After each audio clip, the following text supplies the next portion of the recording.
What's up, gang? Welcome back to another History in Graveyards. Today it's going to be a little different. I shot a video a while back in the winter.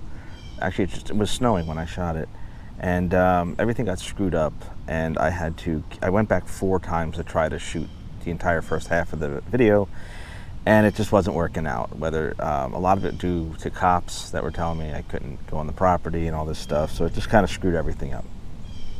So what that story was about was the Jersey Shore shark attacks that happened in 1916. Now there's a lot of videos about this.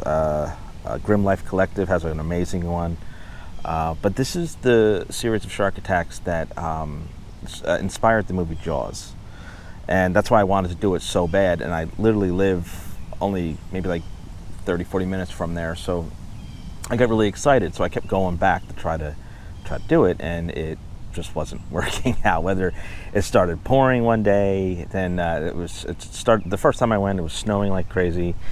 It started to flurry a little bit, then it turned into like a big snowstorm, and I got called into work, and then the next couple times it was like cops telling me I couldn't go on the private property. Then a New Jersey Transit cop saw me, and it was because the location is right by the train tracks. Now there's let me get my notes here. It is let me just run through the history really fast. The New Jersey shark attacks, which took place in 1916, were a series of shark attacks along the whole coastline, pretty much, of the Jersey Shore. And the whole thing took place pretty much between July 1st and July 12th. So there was 3 shark attacks that took place then. And I'm not even going to get too much into the history because I wrote so much and I said so much. I'm not even going to do it anymore. There's plenty of videos out there that explain what happened. So I'm just definitely check out Grim Life Collective. Him and his wife did an amazing job on that one. But what I did do is I just went to the victim's grave. I'm just going to run all the clips for you now. And so this is me going to Lester Stillwell and Stanley Watson's grave sites. All right, guys, so here I am at Rose Hill Cemetery, and I am going to find Lester Stillwell's grave and Stanley Fisher's grave. They are both buried in the same graveyard, which is here, Rose Hill. And let's see if we can find them or not.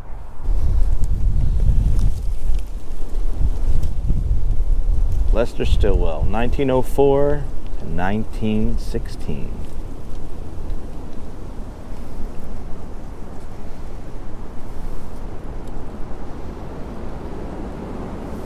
So, what happened to Lester Stillwell was, it was 2 p.m.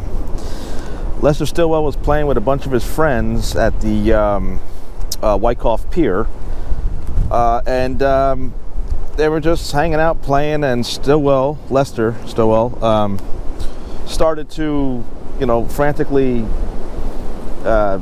splash around in the water. His friends didn't really know what was going on, thought he was playing around. Jesus, it's fucking windy. Anyway, so his friends didn't really know what was going on. I thought he was just messing around in the water, but unfortunately he was being attacked by the shark, the great white shark. And get some of my info here. So his friends actually did run across the street and get help. They found a man named Stanley Fisher, and I think he was 24 years old. He was across the street from where I guess everyone parked or whatever for the docks, and he actually was able to get Lester Stillwell's body. Sorry, another big gust of wind. He was able to get Lester's body, but just then when he grabbed him, he too got attacked by the same shark, which killed Lester Stillwell. Fortunately, it killed him too. So he was being a hero, and he died while he was saving him, which really sucks. And he is buried here too. I will find his grave in a minute, but for right now I'm just going to show you a couple more shots of Lester's grave.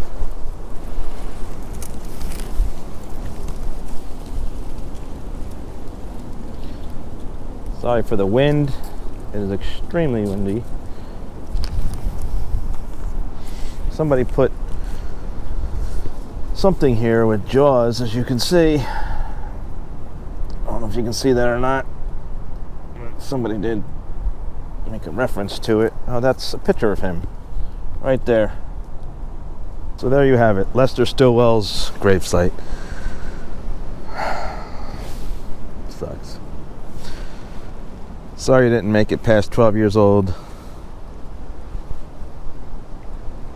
Guys, you know me, I've been in a lot of graveyards. This one is, I don't want to say creepy, because graveyards don't really creep me out, but it's just all of this. Like, there's broken headstones everywhere. Looks like vandalism.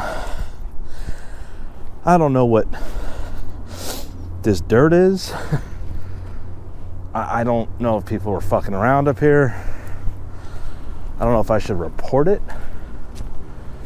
Like, look, it is just littered with broken, desecrated headstones. Beautiful headstones. Old headstones. Look, this one was vandalized a long time ago. And it's still sitting here. I mean, look at the edging on this right here. That's awesome. I wonder how it looks. But anyway, sorry, I'm out of breath. I'm out of shape. You guys know that. Gotta get my ass back on a bike. Anyway, so not only is this graveyard a little creepy and desecrated, but as I was going back to the car to get a fresh battery, my wife was hearing footsteps and she thought it was me. Fortunately, it wasn't, because I was way up here and my car is way down there, if you can see it. All right, guys, it took some time, but I found it. Watson Stanley Fisher's grave. This is the man that tried to save Lester Stillwell and died in the process. He is a hero. He was attacked by the same shark, the same great white shark, which was in a creek, which makes no sense, but it was, and inspired the movie Jaws. Sorry, I'm trying to get his name good for you.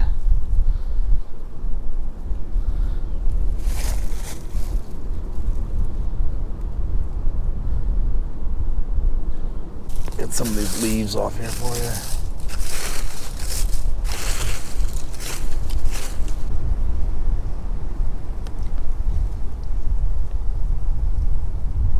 All right, so he was 24 years old.